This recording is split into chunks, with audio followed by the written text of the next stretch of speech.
What's going on, everybody? Good late afternoon, or I suppose early evening. We've got some more practice notes from the Seattle Seahawks today. It was a relatively light practice, as you would kind of expect as the last practice before a game. It was also a little bit of a wet practice. There was a drizzle coming down at the VMAC. So we're going to go ahead and go over the notes that we were able to assemble from the various beat reporters on X here. Again, there isn't a ton. It's not like it was a couple weeks ago when plays got dissected and particularly impressive performances were getting highlighted. It's a little more about the just utilitarian part of it, which is did he play? Did he not play? Is he going to be ready to play? And we're almost to this last preseason game, which, by the way, I'll get to that at the end of the video. But it sounds like this is going to be our most meaningful preseason game of the preseason. So there's a lot riding on this, and going to be some very interesting stuff to keep an eye on. But let's go ahead and talk about this practice a little bit real quick before I get into that. I want to remind everybody I will be streaming tonight with the Hawks Nest. Should go live in a couple of hours, about 7 o'clock Pacific. We're going to talk about the Titans game, going to talk about the Browns game, going to talk about the trade today, talk about some of the other things we're hearing out of training camp. So everybody buckle up for that. Hope to see you guys there. Sorry if you can hear my dogs up there. They're freaking out about who knows what. But yeah, let's just go ahead and take a look at what has been said about the practice today. So starting off, it was a family day at the Seahawks practice, which means a couple different things that don't really mean that much to us as fans. But two guys who were present were Richard Sherman and Cam Chancellor, two Seahawks legends, two guys who I know Cam Chancellor will end up in the Ring of Honor. I don't know about Sherman anymore, but as a player, he certainly should. With the impact that he had on this team as a player, he should. So that was cool having Sherman and Chancellor there. I know Sherman was addressing the players after the practice was over a little bit, so pretty cool there. And yeah, that's just a little bit of fun. Yesterday it was Jim Zorn. Today it's Richard Sherman and Cam Chancellor. Okay, so starting this off with the injury stuff. Dugar here has this tweet. Rayshawn Jenkins and Trey Brown did not practice. It was a walkthrough style day, so it's not necessarily indicative of anything. McDonald, however, did actually answer questions about Trey Brown and Rayshawn today. He said that he indicated that he thinks Trey Brown will practice next week. He didn't promise anything, but he did indicate that Trey Brown is going to practice next week, which would put him on track to be ready for week one pretty easily, which is now a little more important because we don't have Mike Jackson on this team anymore.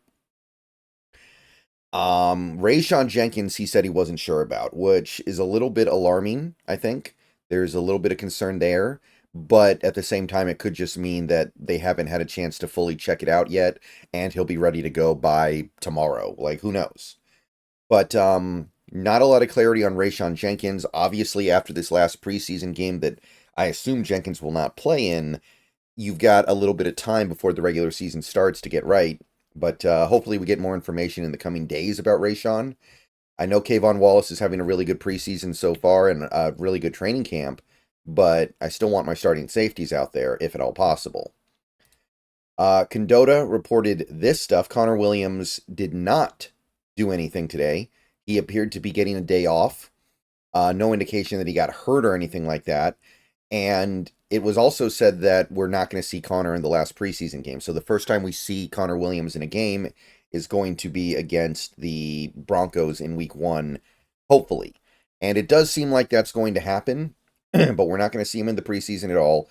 However, good news here, very important news. Jerome Baker was back in uniform, and I think I have this somewhere. Yeah, Jerome Baker was going through drills. So Jerome Baker looks like he's back on track here. I don't expect him to play on Saturday, really, but when you consider the fact that we have a couple of weeks before the regular season starts, Jerome Baker looks like he's on track to be ready to play against the Broncos. And obviously, part of the reason why you traded for Michael Barrett is probably because you're not feeling extremely confident about him.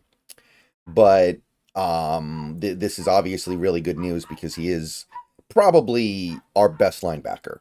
So yeah, Jerome Baker back out on the field doing drills, so he is on track to get on the field against the Broncos at the very least. Greg Bell here, one thing that he pointed out in this tweet that I want to highlight is Oluwatimi is going to be starting against the Browns. So yeah, no Connor Williams. So we're going to get to see a good look at Olu. Whew, excuse me. Which still important. Oluwatimi may end up playing some this year. It's very possible. And he went into this offseason expecting to be the starter. So there will be expectations for him if he gets out there.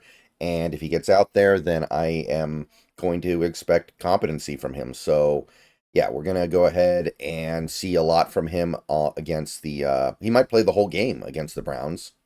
Yeah, this is a Jerome Baker. So Curtis Crabtree comes in here with information about our tight ends.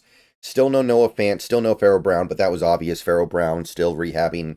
However, McDonald said they're optimistic that both players will be ready for week 1 against the Broncos. So obviously, we need those guys. I mean, we need Noah Fant especially. Like, this offense needs an athletic TE1. Pharaoh Brown you can live with for a week or two if you need to, but I don't think we can live without both. Like that's really starting to put a cramp in your offense. That's really starting to cut down on the things that you can do. That really starts to cut down on your playbook. We don't have another tight end with the athleticism of Noah Fant. So they're optimistic for both guys to be ready for week 1. So we still haven't learned how Mike McDonald injury parlance works. We don't know if his words are optimistic or pessimistic or accurate. We don't know exactly how McDonald conveys injury news, but this is obviously good to hear. I'm not that worried about these guys not getting a ton of practice time simply because they're both veterans. I'd prefer it, but if they can't get it, they can't get it. It's not the end of the world. Also, still out of practice today, per Brady Henderson here. Draymont Jones, still no Draymont Jones, so we're definitely not seeing him against the Browns. And I mean, he's got 2 weeks to get right? It's getting a little bit dicey here. No Miles Adams, no Tyler Lockett, which again, I don't know how to read into that anymore. I don't know what to think about the Lockett stuff. I totally understand he's going to miss a lot of practice this year. I'm surprised at how many practices he's missed in a row. Jack Westover is still out. Not that I think that really matters that much. So not a lot of guys getting back. The main guy who got back today was Jerome Baker, and that's a big deal. That might be more important than anybody else. But I am noting the fact that it seems like these guys are a little bit slower to get back. I don't know if that just means we're being super cautious with them because we like where they are and we don't feel like we have some need to rush them out, or if there's a serious problem here. So we'll just have to keep an eye on things and see where it goes. Something not injury related from Brady Henderson here. McDonald spoke about the right guard situation. He said they have to make a decision quickly. I kind of feel like the decision's already made. It has to be Bradford for now. I think Bradford just kind of has to be the starter.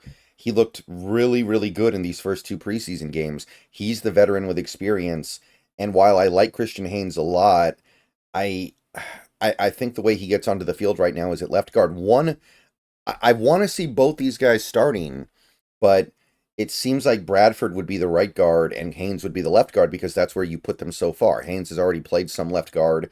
There's been some resistance to put Bradford at the left guard spot. So I know McDonald is acting like the competition is still open, which obviously it technically is, but I think Bradford's got this on lock. I would be very surprised if Bradford wasn't starting at right guard for us. All right, so that's most of the stuff from practice. That's really all I was able to find. Couple of things about this upcoming Browns game. I think this kind of goes without saying, but Dugar specifies it here, and I saw it from a bunch of other people. Most of the starters will play on Saturday, according to Mike McDonald. He does not know exactly how long. Well, he didn't convey how long each individual player would play. He didn't say if one guy would play the whole game or one guy would play one drive. But Geno Smith is going to play. Expect Metcalf. I mean, I don't know if you expect Lockett because he's missed so much practice now, but JSN, expect some of these offensive linemen. They're going to use this as the tune-up game, the dress rehearsal game, and they're going to use this game to kind of set their rhythm. So expect starters on both sides. offense and defense for the Seahawks.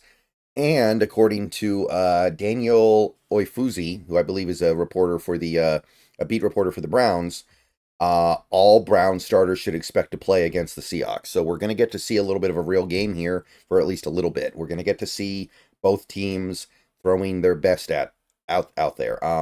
Obviously the Seahawks have some injuries. I'm sure the Browns have some injuries as well, but minus that, we're going to get to see a little bit of at least somewhat close to real football when the game starts on when the game starts on Saturday night.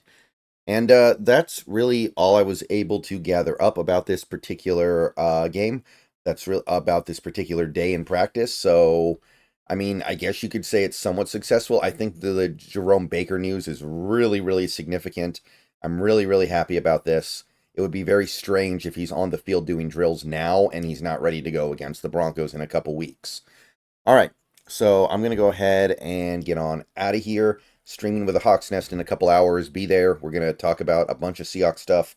And yeah, maybe another video later today. I do have one video I want to put up that I might just put up really late because I got to get it up at some point. But barring that, see you guys tomorrow. See you guys tonight on Twitch. And go Hawks.